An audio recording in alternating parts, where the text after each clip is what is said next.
to share the word of God together. క్రీస్తునందు ప్రియులారా, ఈ సాయంకాలం వేళ మీ అందరికీ శుభాలు తెలియజేస్తానని మరలా మీతో కలిసి దేవుని వాక్యం పంచుకోవటం చాలా సంతోషకరం. I just want to read a few verses that we have read more than once already. I want to read Philippians chapter 2, verses 3, 4, and verse 5. Now, the reason we go back to these verses is that I believe these are the central verses in the whole of this letter. క్రీస్తునందు ప్రియులారా, మనం already సారికి 2-3 సార్లు చదువుకున్న వచనాలనే మరలా చదువుకుందాం. ఎందుకంటే మరి ఈ ఫిలిప్పీ పత్రికలో ఈ వచనాలు చాలా మూల వచనాలుగా, ముఖ్యమైన వచనాలుగా ఉన్నాయి కాబట్టి ఫిలిప్పీలకు రాసిన పత్రిక 2వ అధ్యాయం 3, 4, 5 వచనాలు మనం చదువుకుందాం. So feel free to read these few verses. Shall I read, brother? 3 to 5, 6 or 3 to 5? Chapter 2, verse 3 to 5. 3, 4, and 5. పిల్లారా, ఫిలిప్పీలకు రాసిన పత్రిక 2వ అధ్యాయం 3, 4, 5 వచనాలు మనం చదువుకుందాం. దయచేసి మీరందరూ కూడా దేవుని వాక్యం చూస్తున్నారని మనం చేస్తా ఉన్నాం చూడాలని. కక్ష చేతనైనను వృధాతిశయము చేతనైనను ఏమీయూ చేయక వినయమైన మనస్సు గలవారై ఒకరినొకడు తనకంటే యోగ్యుడని ఎంచుచు మీలో ప్రతివాడును తన సొంత కార్యములను మాత్రమే గాక ఇతరుల కార్యములను కూడా చూడవలెను.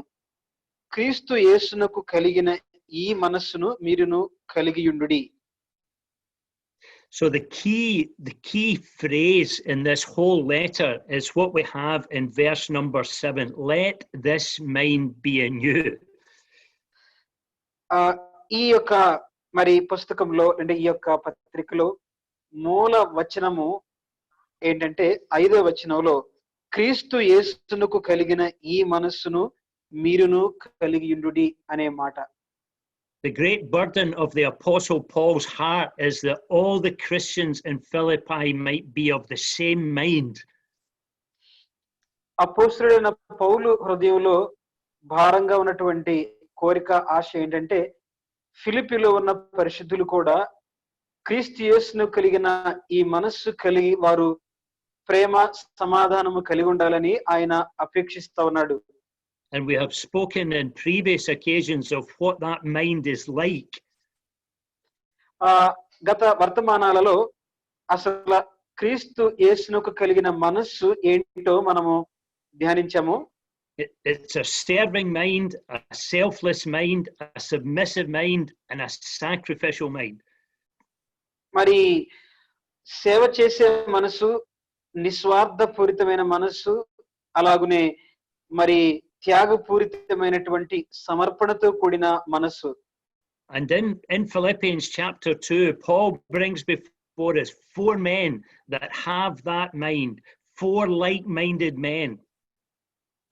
మరి ఈ ఫిలిప్పీ పత్రికలో 2వ అధ్యాయంలో మనం చూస్తే ఇక్కడ ఆయన అలాంటి క్రీస్తు యేసునకు కలిగిన మనస్సు కలిగిన వారిని నలుగురిని మన ముందుకు తీసుకొస్తా ఉన్నాడు.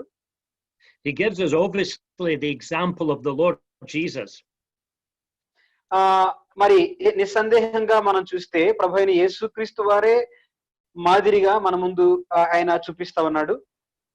But then we'll notice in verses number 17 and 18, he gives us the example of himself. 17, 18 వచనాల్లో రెండవ ఉదాహరణ ఎవరంటే తన్ను గురించే, పౌలు గురించే తన జీవితాన్ని, తన పరిచర్యను గురించి మాదిరిగా చెప్తున్నాడు. In verses 19 to 24, he gives us the example of Timothy. మరి 19 నుండి 24 వచనాల్లో మనం చూస్తే తిమోతిని గురించినటువంటి మాదిరి ఉదాహరణ జ్ఞాపకం చేస్తున్నాడు. And then from verse 25 to verse 30, he gives us the example of Epaphroditus. మరి 25 నుండి కింద వచనాల్లో మనం చూసినట్లయితే అక్కడ ఎపఫ్రోదీతును గురించినటువంటి ఉదాహరణ, తన జీవితాన్ని జ్ఞాపకం చేస్తున్నాడు. So we have Paul, Timothy, and Epaphroditus and Christ, and each of them had the same mind. ప్రభువైన యేసుక్రీస్తు వారు, పౌలు, తిమోతి, ఎపఫ్రోదితు ఈ నలుగురు కూడా మరి అంటే యేసు ప్రభుతో కలిసిన ముగ్గురు, ఆయన మిగిలిన ముగ్గురు మానవులు కూడా క్రీస్తు యేసును కలిగిన మనస్సు కలిగి ఉన్నారు అని 4 వ్యక్తులను ఉదాహరణగా ఇక్కడ చెప్తున్నాడు పౌలు. None of these men were looking at their own things, but they were looking on the things of others. ఈ నలుగురిలో కూడా వారు వారి సొంత కార్యాలను చూసుకోవట్లేదు, కానీ వారు వేరే వారి కార్యముల గురించి విచారిస్తున్న వారుగా చూస్తా ఉన్నాం. Each of these men was marked by a lowliness of mind, esteeming others better than themselves. ఈ నలుగురు కూడా వారి మనస్సుల్లో, వారి జీవితాల్లో తమను తాము చాలా తక్కువగా ఎంచుకొని వేరే వారిని యోగ్యులుగా, వేరే వారిని ఘనంగా ఎంచుకున్నట్లుగా మనం చూస్తాం. And that's a big challenge to each one of us. Do we have that same mind? మనందరం కూడా అది పెద్ద సవాలుగా ఉంది. మనమందరం కూడా అలాంటి మనస్సు కలిగి ఉంటున్నామా? అలా ఇతరులను యోగ్యులుగా ఎంచుకుంటున్నామా? That lowliness of mind that was seen in Christ and in Paul and in Timothy and Epaphroditus. మరి మనస్సులో తగ్గింపు కలిగినటువంటి ఆ విధానము మన ప్రభువులో చూస్తాము. అలాగే పౌలు, తిమోతి, ఎపఫ్రోదితులలో కూడా ఈ నలుగురు వ్యక్తులలో మనము ఆ మనస్సులో తమను తాము తక్కువగా ఎంచుకోవటాన్ని మనం గమనిస్తాం. Each of these individuals were prepared to lay down their lives for others. ఈ నలుగురు వ్యక్తులు వారి జీవితాలను వేరే వారి కొరకై మరి త్యాగపూరితంగా సమర్పించడానికి సిద్ధంగా ఉన్నారు. They consider not themselves, but they consider the needs of others. తమ అవసరాల గురించి కాదు, కానీ మరి తమ తోటి వారి లేక వేరే వారి అవసరాల గురించి ఆలోచన చేసేవారుగా ఉన్నారు. So we're going to consider first of all the Apostle Paul. మొదటిగా మనము అపోస్తలుడైన పౌలు జీవితాన్ని చూద్దాము. When we finished off on Friday afternoon, we thought of our responsibility as Christians in the world. ప్రభునందు ప్రియులారా, గత శుక్రవారము క్రైస్తవులుగా ఈ లోకంలో మన బాధ్యత ఏమిటి అన్న విషయాల్ని మనము శుక్రవారం వాక్యంలో మనము విన్నాము. Remember in verses 15 and 16 we learned that we are to shine as lights and to hold forth the word of life. మరి 15, 16 వచనాల్లో ఈ లోకంలో జ్యోతుల వలె, నక్షత్రాల వలె మనం ప్రకాశించాలని మనం జ్ఞాపకం చేయబడ్డాం. And Paul desires them to fulfill that responsibility so that he would rejoice in the day of Christ. మరి పౌలు వారు ఆ విధంగా తమ విధిని నిర్వర్తించాలని ఎంతో అపేక్ష కలిగాడు. తద్వారా ప్రభు ఎదుట ఆ దినమందు, క్రీస్తు దినమందు తనకి మహిమ లేక ఘనత కలుగుతుందని ఆశపడుతున్నట్లుగా మనం గమనించాం. I suppose there's a challenge in verses 15 and 16. Are we shining as lights in the darkness? Are we holding forth the word of life? మరి ఇక్కడ మనం చూసినట్లయితే 15, 16 వచనాల్లో మరి అక్కడ మనము నిష్కలంకులుగా, అనిందులుగా, దేవుని కుమారులుగా, సణుగులు లేకుండా, సంశయం లేకుండా జీవాక్యాన్ని చేత పట్టుకొని లోకంలో జ్యోతుల వలె ఉండాలని మనం చదువుకున్నాం. It's Paul's desire that when his life is reviewed at the judgment seat of Christ, at the day of Christ, that he has not labored in vain. మరి ఈ విధంగా పౌలు విషయాలు వాళ్ళకి రాస్తూ తన పడిన ప్రయాస వ్యర్థము కాకుండా మరి తన ఫలము పొందినట్లు రేపు ప్రభు ఎదుట తన జీవితాన్ని దేవుడు తూచినప్పుడు ఆ ఫలము పొందేలాగున ఉండాలని పౌలు రాస్తున్నట్లుగా కూడా మనం చూస్తాం. What a tragedy it would be that at the end of life that all the ministry that Paul had given to the saints was just empty. It was just in vain. There was no response.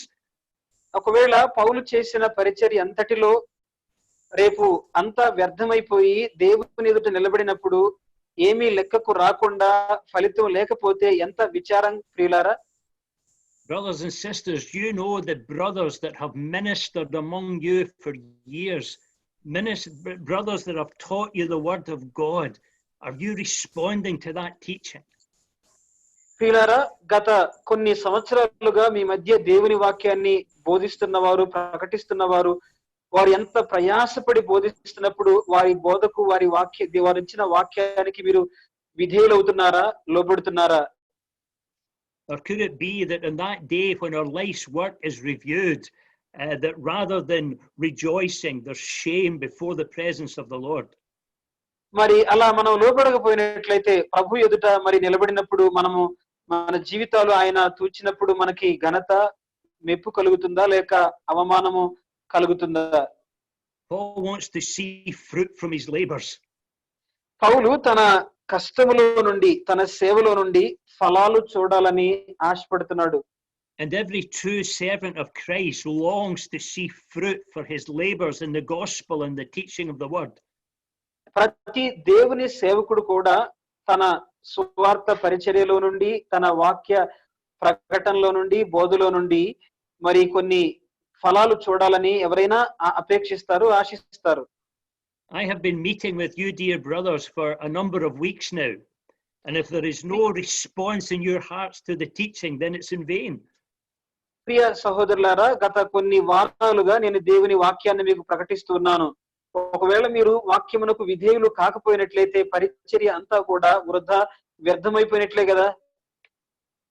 We mentioned briefly on Friday that the desire of Paul was to see souls saved, to see church planted, and to see individuals growing in Christ. గత వర్తమానంలో చూసాం, పౌలు యొక్క ఆశ అనేకులు సువార్తకు లోబడి ప్రభువు నమ్ముకొని ఆత్మలో ఎదిగి సంఘాలు స్థాపించబడి విశ్వాసులు పరిశుద్ధులుగా ఇంకా ఎదిగి అభివృద్ధి చెందాలని ఆయన అపేక్ష కలిగి ఉన్నాడని. He says to the Galatians that he labored so that Christ would be formed in them. మరి గలతీ పత్రికలో పౌలు రాస్తూ అంటున్నాడు, క్రీస్తు ప్రభు రూపము వారిలో ఏర్పడాలని నాకు ప్రసవేదన కలుగుతుందనే మాట కూడా ఆయన అక్కడ రాస్తాడు. Brothers and sisters, that's my great desire for the believers that I minister to, that Christ would be formed in their lives. ప్రియులారా, నేను కూడా మీకు పరిచర్య చేస్తున్నప్పుడు మీలో అదే క్రీస్తు రూపము అభివృద్ధి చెందాలని నేను కూడా ఆశిస్తున్నాను. He says to the Christians at Colossians 1:28 that he wants to present every man perfect in Christ Jesus. మరి ఇక్కడ పౌలు కొలస్సీల పత్రిక 1:8 అంటాడు, ప్రతి మనిషిని కూడా నిందారహితునిగా క్రీస్తు ఎదుట నిర్దోషినిగా నిలువబెట్టాలని నేను ప్రయాసపడుతున్నానని పౌలు అక్కడ రాస్తా ఉన్నాడు. Paul's desire in his preaching wasn't to start a new religious system. పరిచర్య ప్రారంభించినప్పుడు పౌలు యొక్క ఉద్దేశం ఏదో ఒక కొత్త మత సంబంధమైన వ్యవస్థ స్థాపించాలని కాదు.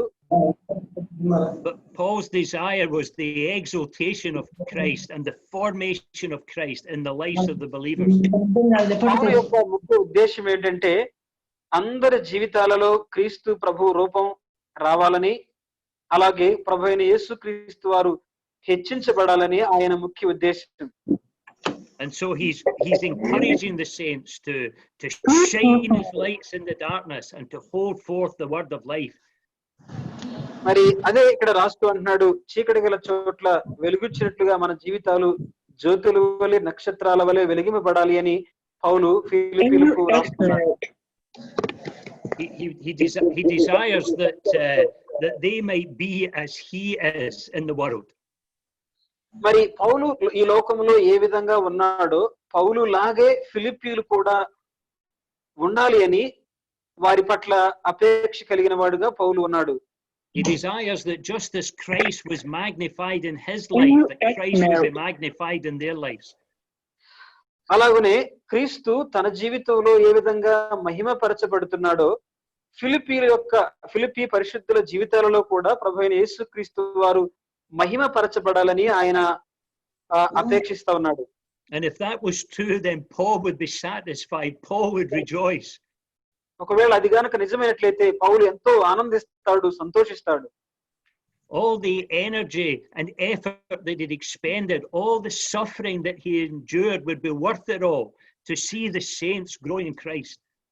మరి క్రీస్తులో ఫిలిప్పి పరిశుద్ధులు అభివృద్ధి చెంది ఎదిగి యేసు ప్రభు రూపంలోకి రావటం అనే ఆయన మరి ఆ యొక్క ఆశ కలిగిన వాడుగా ఆయన మరి వెచ్చించినటువంటి ఆయన శక్తి, బలము, ప్రయాస అదంతా కూడా మరి వ్యర్థం కాకూడదని ఫలితం పొందాలని ఆయన ఆశిస్తా ఉన్నాడు. He says in verse number 17 that he would be happy to be poured out on the sacrifice and service of their faith. మరి 17వ వచనంలో మనం చూస్తే ఫిలిప్పీయులకు రాసిన పత్రిక 2వ అధ్యాయం 17వ వచనంలో పౌలు ఇలా అంటున్నాడు, మరియు మీ విశ్వాస యాగములోను దాని సంబంధమైన సేవలోను నేను పానార్పణముగా పోయబడినను నేను ఆనందించి మీ అందరితో కూడా సంతోషింతును అంటున్నాడు. What Paul really has in mind is the drink offering in the Old Testament. పౌలు హృదయంలో ఇక్కడ ఏముందంటే పాత నిబంధన గ్రంథంలో ఉన్నటువంటి పానార్పణము అనేది ఆయన మనసులో ఉందన్నమాట. The drink offering was one of the smallest of the offerings that were made in the tabernacle in the temple. అర్పణలలో మరి ప్రత్యక్ష గుడారములో అర్పించే అర్పణలలో ఈ పానార్పణం అనేది చాలా అతి చిన్న అర్పణ. It was never made on its own. It was always poured on the top of a bigger offering, a burnt offering or a sin offering. అంతటి తానే కాదు కానీ అదొక పాప పరిహారార్థంగా లేక ప్రాధేయపడుతూ మరి ప్రాయశ్చిత్తం కొరకై అర్పించే అర్పణగా చూస్తా ఉన్నాం.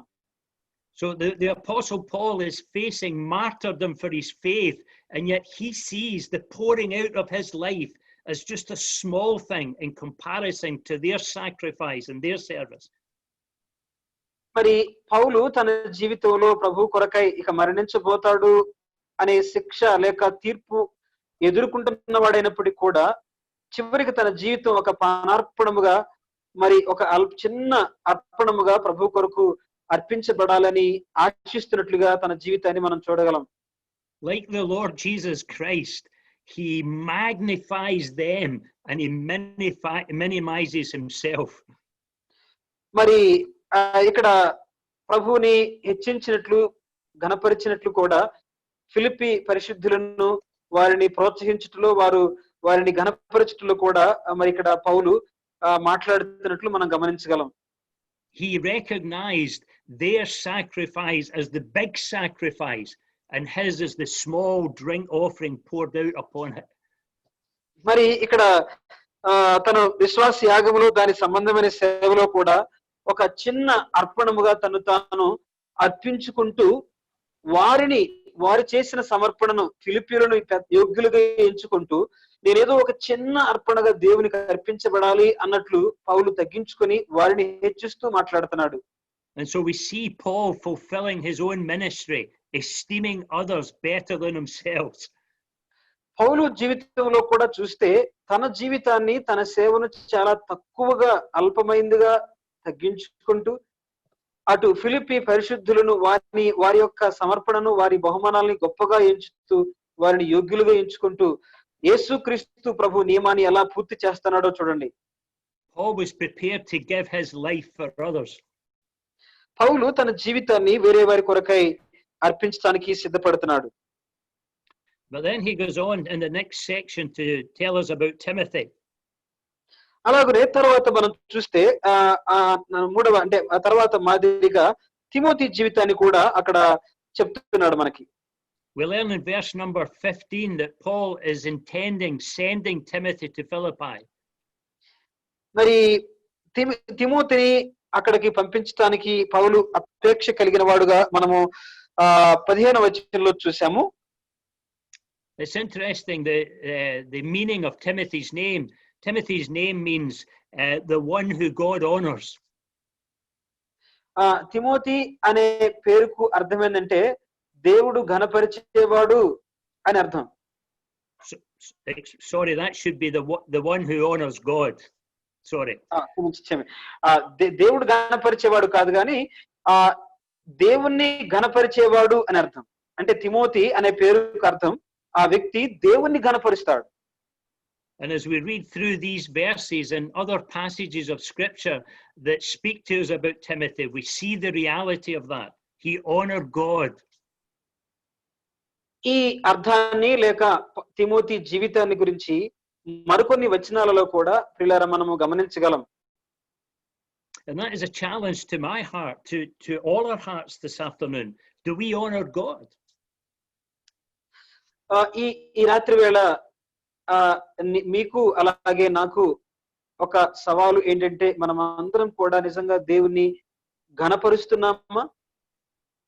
Are we living our lives in a manner that glorifies and exalts the personality of God?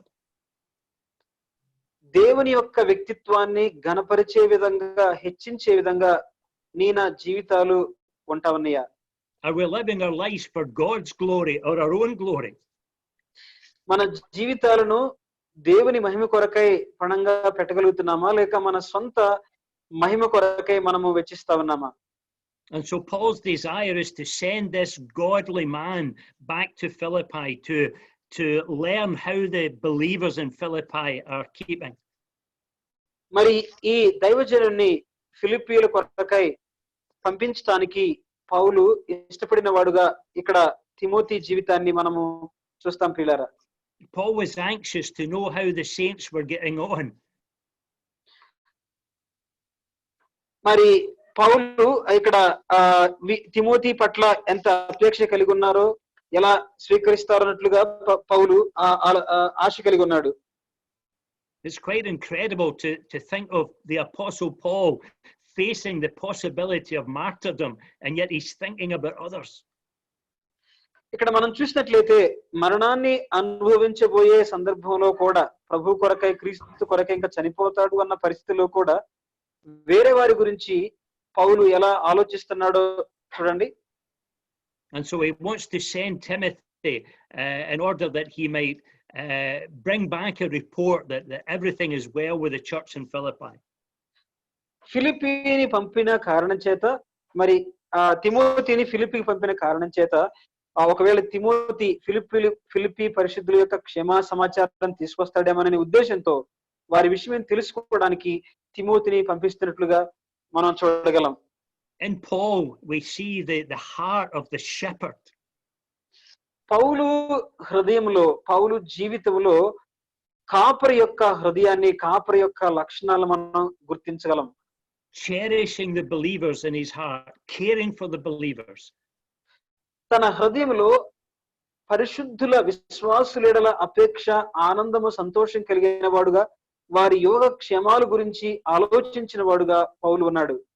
Brothers, I wonder, do we really cherish the saints of God in our hearts? Do we care for them? సహోదరులారా, నిజంగా మన జీవితాల్లో కూడా విశ్వాసుల సహోదరుల ఇలాంటి ఆశ, ఆనందము మన హృదయాలలో వారి యోగక్షేమాల గురించి ఆలోచించే వారంగా మనం ఉంటున్నామా? Remember, Paul spoke to the Corinthians and he said, you've got many instructors, but you don't have many fathers. మరి మీలో అనేకులకు కొరింథీయులతో మాట్లాడుతున్నాడు, మీలో అనేకులకు మరి మీకు తండ్రులు లేరు అంటాడన్నమాట. It's easy to teach the saints, instruct the saints, minister to the saints, but do we really care for them? పరిశుద్ధులకు బోధించటము, ప్రకటించటము, వాక్యాన్ని పంచటము సులువే, కానీ నిజంగా వారి యోగక్షేమాలు, వారికి తండ్రి లాంటి ఆ పై విచారణ వారిని పట్టించుకునేది అసలు ఉంటుందా? Not only did Paul care for the saints at Philippi, but Timothy cared for them as well. పౌలు ఫిలిప్పీ పరిశుద్ధుల భారం కలిగి ఉండటం మాత్రమే కాదు, కానీ పౌలు పంపించినటువంటి తిమోతికి కూడా అలాంటి భారము ఉన్నది. That's what he tells us in verse 20. I have no man like-minded who will naturally care for your state. అదే విషయాన్ని ఇక్కడ రాస్తా ఉన్నాడు చూడండి. 20 వచనం మనం చూస్తే, ఫిలిప్పీలకు రాసిన పత్రిక 2:20లో, మీ క్షేమ విషయమై నిజముగా చింతించువాడు అతని వంటి వాడెవడును నా యొద్ద లేడు అన్నాడు. Timothy had the same mind as Paul, and Paul had the same mind as Christ. తిమోతికి పౌలు లాంటి మనస్సే ఉంది పరిశుద్ధుల ఎడల. పౌలు కూడా క్రీస్తుకు ఎలాంటి మనసు ఉందో అలాంటి మనసే పౌలు కూడా కలిగి ఉన్నాడు. None of these individuals are looking on their own things, but the things of others. ఈ ఇక్కడ మనం మాట్లాడే ఈ వ్యక్తులు వారి సొంత జీవితాల గురించి వారు ఆలోచించుకునే వారుగా లేరు, కానీ వారు తోటి సహోదరుల గురించి ఆలోచించేవారుగా ఉన్నారు. Paul's saying in verse number 20 that there's no one with a heart like Timothy. పౌలు ఇక్కడ చక్కగా శ్రేష్టమైనటువంటి సాక్ష్యాన్ని తిమోతి గురించి చెప్తున్నాడు. మీ క్షేమ విషయమే నిజముగా చింతించువాడు అతని వంటి వాడు ఎవడు నాకు తెలియడు అంటున్నాడు. He says Timothy will sincerely and truly care for your state. Timothy మీ విషయమై, మీ స్థితి విషయమై మీరు ఎలా ఉన్నారో నిజముగా యథార్థముగా చింతించేవాడు, ఆశ కలిగి ఉన్నవాడు అంటున్నాడు. It was the instinct of Timothy's heart, a heart that had been touched by the grace of God, was just to care for others. వేరే వారి గురించి, పరిశుద్ధుల గురించి, వారి యోగక్షేమాల గురించి పట్టించుకోవడానికి దేవుని కృప వలన ఆ సున్నితత్వాన్ని, ఆ ఆశ కలిగిన వాడుగా తిమోతి హృదయాన్ని, తన మనస్సును మనం చూస్తాం. And because he was like-minded with Paul, Paul was prepared to trust him to go and to visit the saints in Philippi. ఎందుకంటే తిమోతి కూడా పౌలు కలిగిన హృదయాన్ని, మనస్సు కలిగి ఉన్నాడు కాబట్టి, పౌలు దగ్గర నేర్చుకున్నాడు కాబట్టి, పౌలు కూడా తిమోతిని ఫిలిప్పి పరిశుద్ధుల యొద్దకు పంపడానికి ఇష్టపడిన వాడుగా ఉన్నాడు. Timothy was probably the last person that Paul could have afforded to let go, but yet he was prepared to let him go in order that the needs of the saints might be met. బహుశా అక్కడికి వెళ్ళినటువంటి వారిలో Timothy చివరి వాడుగా ఉన్నాడు. ఆ తిమోతిని మరి పంపి వారి క్షేమ సమాచారాన్ని పంపడానికి పౌలు ఇష్టపడిన వాడుగా, పంపించిన వాడుగా మనం చూస్తాము. Paul valued Timothy greatly, and yet he's prepared to send him away. మరి పౌలు తిమోతి విషయమై మరి విశ్వాసము, నమ్మకము కలిగి అతను నమ్మిన వాడుగా, లేక అతని ఎదుట సాగిలపడిన వాడుగా, అతన్ని పంపించడానికి ఇష్టపడిన వాడుగా పౌలుని, తిమోతిని మనం చూస్తాం. Again, it's this principle of sacrifice. Paul was prepared to forfeit the company of Timothy in order that Timothy might meet the needs of the saints in Philippi. ఫిలిప్పీలో ఉన్న పరిశుద్ధుల అక్కరలు తీర్చడానికి, ఆధ్యాత్మిక అవసరాలు తీర్చడానికి పౌలు తిమోతిని జతగా చేసుకుని, తనని నమ్మి, తనని మరి ఘనముగా ఎంచి తనను పంపిస్తున్నట్లుగా మనం చూస్తాము.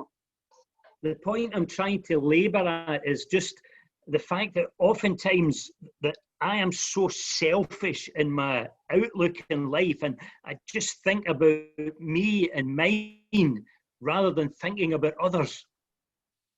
ఇక్కడ నేను చెప్పదలిచినటువంటి ముఖ్యమైన తలంపు ఏంటంటే, చాలా సార్లు నా జీవితంలో, నీ జీవితాల్లో మన సొంత స్వార్థాల గురించి, మన సొంత విషయాల గురించి ఎక్కువగా ఆలోచిస్తాం, పట్టించుకుంటాం, కానీ వేరే వారి గురించి ఎక్కువగా మనం ఆలోచించే వారంగా ఉండో వారిని మనము ఎంచం ప్రియులారా. And that is totally contrary to what is expected of me as a follower of Jesus. అది ఎలా ఉందంటే, యేసు ప్రభు శిష్యుడిగా, యేసు ప్రభువుని వెంబడించే వానిగా నాలో ఉండకూడనటువంటి ఆ స్వార్థపూరితమైన మనసు ఉండగలిగిన దానికి వ్యతిరేకంగా ఆ భావన, ఆలోచన ఉంటా ఉంది. If I truly have the mind of Christ, then rather than thinking about myself, I'll constantly be thinking of the needs of others. ఒకవేళ క్రీస్తు యేసును కలిగిన మనసు నాలో ఉన్నట్లయితే తప్పకుండా నేను నా గురించి ఆలోచించకుండా పరిశుద్ధుల అవసరాల గురించి, వారి గురించి ఆలోచించేవాడుగా నేను ఉంటాను. I learned a very solemn lesson one night. ఇక్కడ నేను కూడా చాలా మరి బలమైనటువంటి పాఠాన్ని నేర్చుకున్నాను. I visited a dear brother who was in the same local church as myself. నేనుండే స్థానిక సంఘంలో ఉన్న ఒక సహోదరుని నేను దర్శించడానికి వెళ్ళాను. He and his wife had no children and they stayed out in the country all alone. తను, తన భార్య కూడా వారిద్దరే అక్కడ నివసిస్తా ఉన్నారు. They were aged and she was suffering from dementia. అక్కడ వారు చాలా వృద్ధులు. ఆ సహోదరి ఒక రోగంతో బాధపడతా ఉంది. And the dear brother was struggling greatly. ఆ సహోదరుడు చాలా మరి కష్టపడుతున్నాడు, ఇబ్బంది పడతా ఉన్నాడు అన్నమాట ఆ పరిస్థితుల్లో. And I went to visit him one night, and he sat me down in the chair and he asked me a question that was very searching. నేను అక్కడికి వెళ్ళినప్పుడు నేను చైర్లో కూర్చుంటే నాకు కాళ్ళ దగ్గర మోకాళ్ళ కింద ఫ్లోర్ మీద కూర్చొని ఆశతో ఒక ప్రశ్న ఆ సహోదరుడు నన్ను ఇట్లా అడుగుతున్నాడు. He said, Ian, where were you when I needed you? ఆయన అంటున్నాడు, ఇయాన్, నేను నిన్ను కావాలనుకున్నప్పుడు, నీ సహాయం నాకు కావాలనుకున్నప్పుడు నువ్వు ఎక్కడున్నావు అన్నాడు నాతో.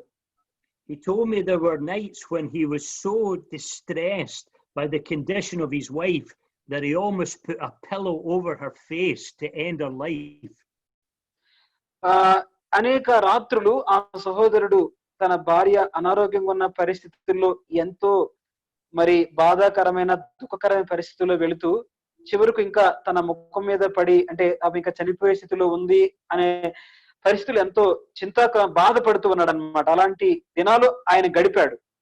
And he said, Ian, where were you when I needed you? ఆయన అన్నాడు, ఇయాన్, నువ్వు నాకు కావలసినప్పుడు నువ్వు ఎక్కడున్నావు అన్నాడు. I could have given him 100 excuses. ఆ సమయంలో నేను ఒకవేళ ఆయనకి 100 కారణాలు చెప్పి ఉండొచ్చేమో. I could have told him I was away preaching at the other end of the country.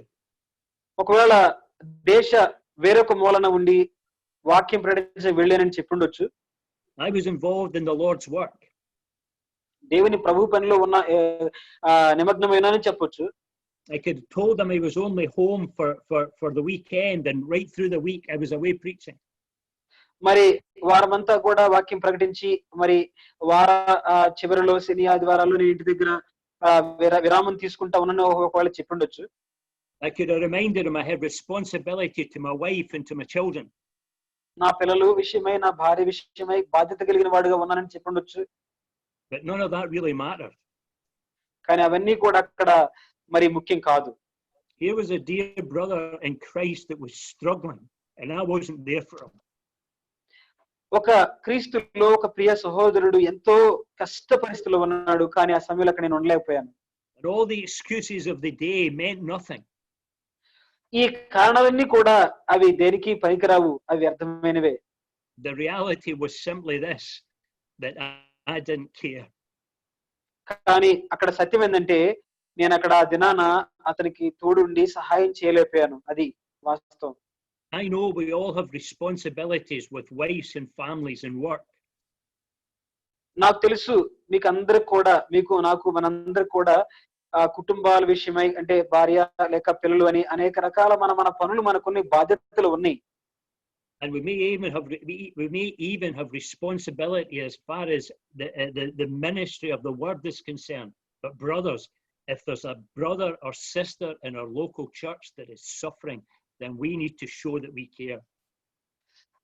దేవుని సేవ విషయంలో కూడా ఎన్నో బాధ్యతలు, పరిచర్య విషయమే ఉండొచ్చు పిల్లరా. కానీ స్థానిక సంఘంలో ఎవరైనా అనారోగ్యంతో, కష్టంలో, ఇరుకులు, ఇబ్బందులు ఉన్నప్పుడు తప్పక వారిని మనం దర్శించే వారంగా, పట్టించుకునే వారంగా, సహాయం చేసే వారంగా ఉండాలి. Look at what Paul says in verse 21. చూడండి 2:21లో పౌలు ఏమంటున్నాడో చూడండి. అందరూ తమ సొంత కార్యములనే చూచుకొనుచున్నారు గాని యేసుక్రీస్తు కార్యములను చూడరు. Paul is really saying, listen, there's only one person that genuinely cares, and that's Timothy. Everybody else is just caring about themselves. అందరూ సొంత కార్యాలు చూసుకుంటున్నారు గాని ఇదిగో యేసుక్రీస్తు ప్రభు కార్యం చూడటానికి తిమోతి ఒక్కడే ఉన్నాడు అంటున్నాడు. I think that's very, very sad. ఇది నిజంగా చాలా మరి ఎంత విచారకరం అన్నమాట ఇది.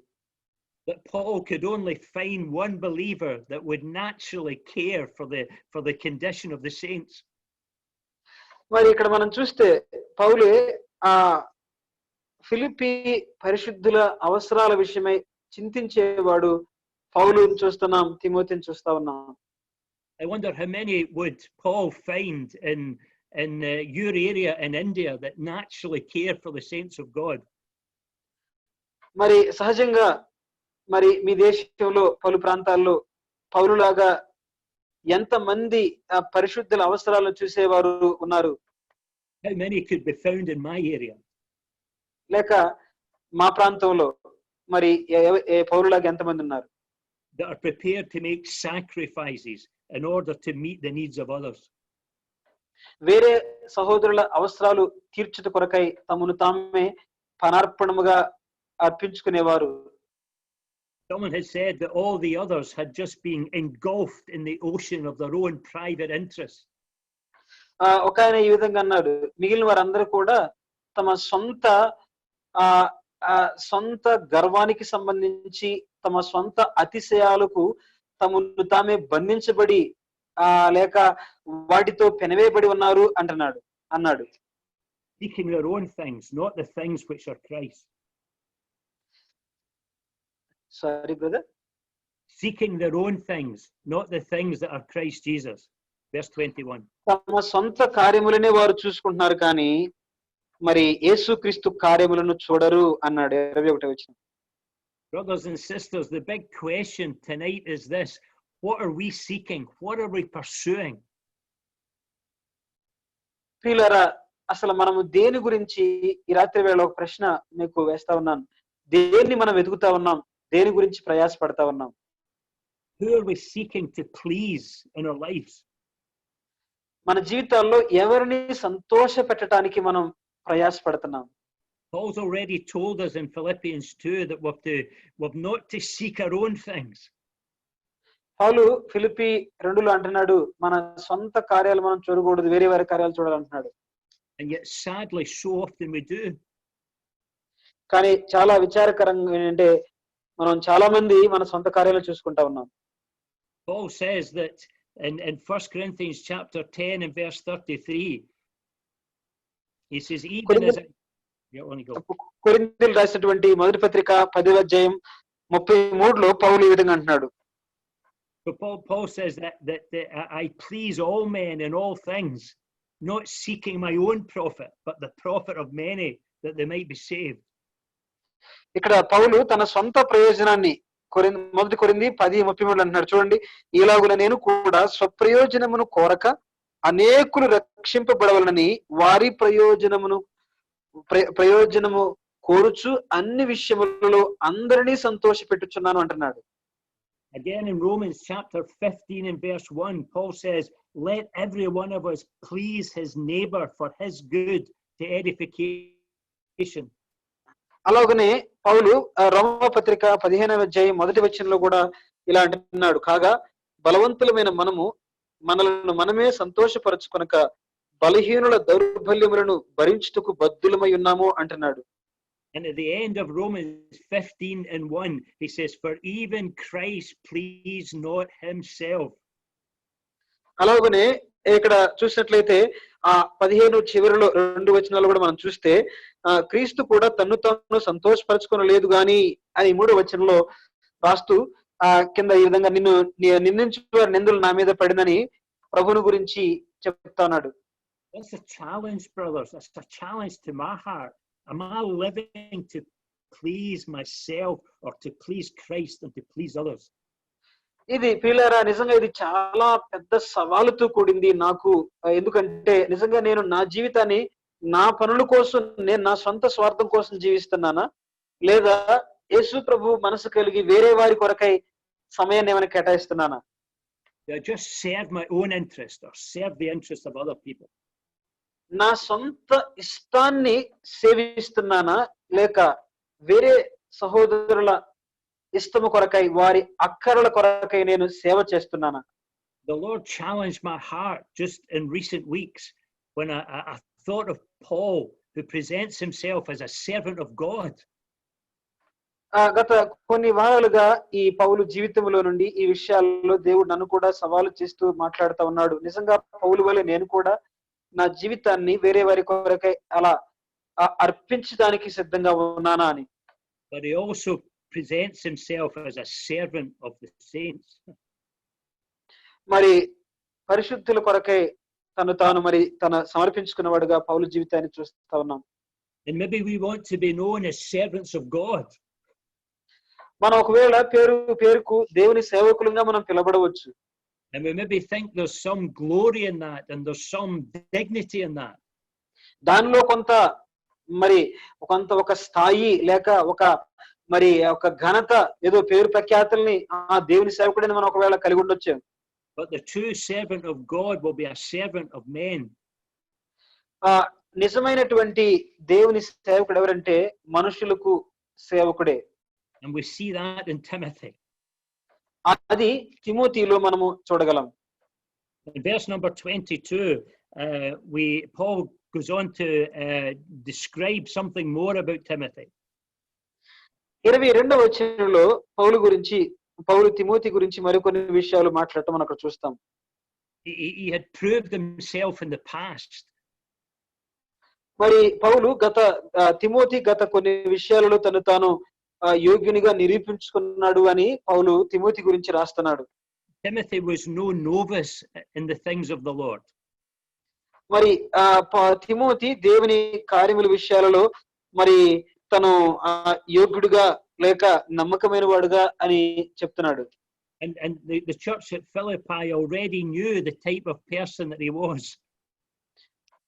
ఫిలిప్పి పరిశుద్ధులు తిమోతి ఎలాంటి వాడో వారు ఎరుగుదురు. Timothy's reliability was an established fact. Timothy యొక్క నమ్మకత్వం అనేది యథార్థత అనేది నిరూపించబడిన వాస్తవం. Not only did Timothy trust him, but the saints in Philippi trusted him. Timothy వారిని ఫిలిప్పి పరిశుద్ధులు నమ్మటం మాత్రమే కాదు గాని ఫిలిప్పి పరిశుద్ధులు కూడా తిమోతిని నమ్మారు.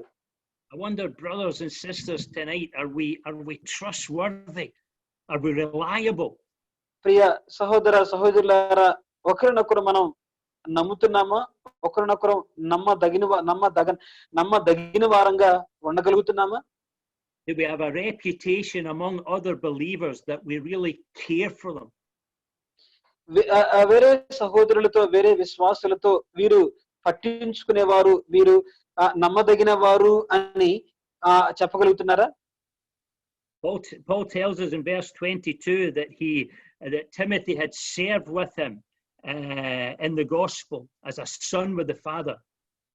మరి తిమోతి గురించి పౌలు వారితో చెప్తూ అంటున్నాడు, తండ్రికి కుమారుడు ఎలాగూ సేవ చేయునో అలాగే అతడు నాతో కూడా సువార్త వ్యాపకము నిమిత్తము సేవ చేసెను అంటున్నాడు. Timothy had willingly subjected himself to his spiritual father Paul. మరి ఆత్మీయ తండ్రి అయిన పౌలుకు తిమోతి ఆత్మీయ కుమారుని వలె తను తాను లోబడిన వాడుగా అప్పగించుకున్నవాడుగా మనం చూస్తాం. He had walked alongside Paul. He had worked alongside Paul. పౌలుతో కలిసి నడిచాడు, పౌలుతో కలిసి పని చేశాడు. And he'd sought to follow the example of Paul, his spiritual father. మరి తన జీవితంలో తన ఆత్మీయ తండ్రి అయిన పౌలు అడుగు జాడలు తిమోతిలో మనం చూడగలం. It's lovely to see an older man and a younger man working together in the things of the Lord. ఇది ఆశ్చర్యం. ఒక దేవుని సేవలో ఒక వృద్ధుడు, దేవుని సేవలో ఒక యవనస్తుడు ఇద్దరు కలిసి పనిచేయడం చూడటం చాలా చూడదగ్గ విషయం. And that's a principle we find right throughout the scriptures. అదే ఒక సూత్రాన్ని లేక ఒక పద్ధతిని దైవ గ్రంథంలో, పరిశుద్ధ గ్రంథంలో, లేఖనాల్లో మనం వివరంగా చూడగలం. Paul and Timothy, Moses and Joshua, Elijah and Elias. Paul, Timothy, మోషే, అలాగే యెహోషువ, అలాగనే మరి ఏలియా, ఎలీషాలు మనం చూస్తాము. You know, sometimes when people are younger, they think they know everything and they think they can do everything. యవనస్తులు చాలా సార్లు ఎలా ఆలోచిస్తారంటే వారికి అన్ని తెలుసు, మేము అన్ని చేస్తాము అనుకుంటారు. They've got all the good ideas and they just want everybody to follow them. వారికి మంచి మంచి తలంపులు ఉన్నాయి, అవన్నీ కూడా ఆచరణలో పెట్టొచ్చు అని భావిస్తూ ఉంటారు. God wants to put us under an older brother, a mentor, someone that will instruct us and guide us. ఒక అనుభవజ్ఞులైనటువంటి పెద్దల క్రింద మనల్ని దేవుడు పెట్టి వారి అనుభవంలో మనల్ని నడిపించాలని, కొన్ని తెలియని విషయాలు తెలియచేయాలని మనకి సలహాలు ఇవ్వాలని దేవుడు ఇష్టపడుతున్నాడు. You brothers who are younger, it's good to look up to an older man and take instruction and guidance from him. ప్రియ యవనులారా, వృద్ధులైన అనుభవజ్ఞులైన వారి క్రింద ఉండి వారి ఆలోచన, వారి మాదిరి, వారి సహాయాన్ని తీసుకోవడం చాలా మంచిది. And submit to them. అంత మాత్రమే కాదు, వారికి మరి లోబడి ఉండాలి. And that is the spirit that we see in Timothy, that spirit of humility. ఆ తగ్గించుకునే ఆత్మ తిమోతిలో మనం చూస్తాం. He had the mind of Paul, he had the mind of Christ. క్రీస్తు పౌలు కలిగిన మనస్సు ఉంది, క్రీస్తు యేసు కలిగిన మనస్సు తిమోతికి ఉంది. And brothers and sisters, that's the mind that Paul wants you and I to have. ప్రియ సహోదర సహోదరులారా, అలాంటి మనస్సు నీవు నేను కలిగి ఉండాలని ప్రభువు ఇష్టపడుతున్నాడు. And tomorrow night we'll notice there's another man who's got the same mind, and his name is Epaphroditus. రేపు రాత్రి దేవుని చిత్తమైతే అలాంటి మనస్సు కలిగినటువంటి ఎపఫ్రొదితు గురించి మనం చూద్దాం. We'll finish there tonight. Thanks for your patience, brothers. ఈ రాత్రి వేళ వాక్యాన్ని ముగించుకుందాం. వాక్యం వినందుకై మీ అందరికీ వందనాలు. God bless his word. మన ఆత్మల మేలు కొరకై ప్రభు ఈ వాక్యాన్ని ఆశీర్వదించును గాక. Thank you brother for blessed thoughts. You're welcome. Thank you, sir. Thank you for the blessing.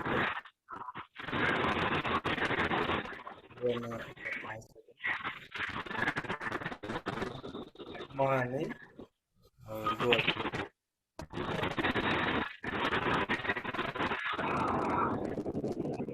మనం చూడవలసిన వారమై ఉన్నాం. ప్రభు మరి బాధ్యత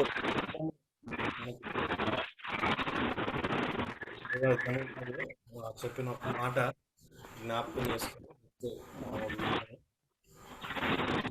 ఎంతమంది చేత పరిచయం చేయించుకున్నాము అనేది కాదు, కానీ ఈ జీవితంలో ఎంతమందికి పరిచర్య చేశాము అనే ప్రశ్న తప్పక ఎల్లప్పుడూ మన జీవితంలో ఉండాలి అని గొప్ప దైవ సేవకులు లేదా దైవజనులు చెప్పారు.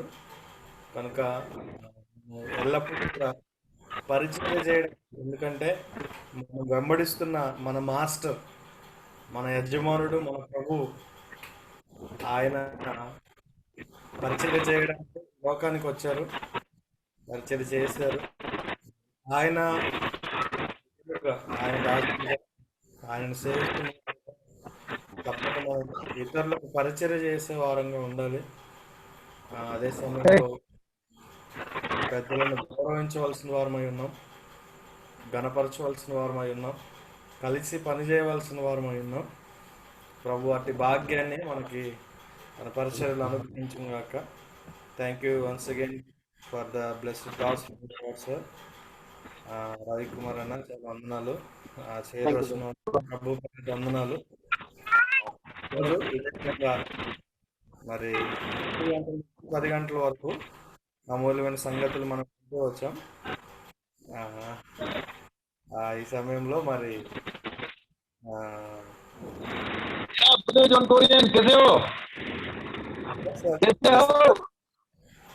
we are fine. Thank you for joining us. Okay. Yeah. Praise God. Yeah, we'll end up with a word of prayer. Praying. Okay, we are very happy to join this meeting. Really, I'm very blessed. Thank you very much. Rajasthan నుంచి ఉన్నారు సమాజంలో. Okay, Dhanraj Rajasthan నుంచి మన మధ్యలో ఉన్నారు. Thank you brother for joining us. Okay, మన మధ్యలో ఉన్న రమేష్ అన్న ముగింపు ప్రార్థన చేస్తారు, తర్వాత మనం ముగించుకుందాం. రమేష్ అన్న, సిగ్నల్ తక్కువ ఉందన్న. నౌ క్లియర్ గానే ఉంది మీ వాయిస్. ఏదైనా కట్ అవుతుందన్న.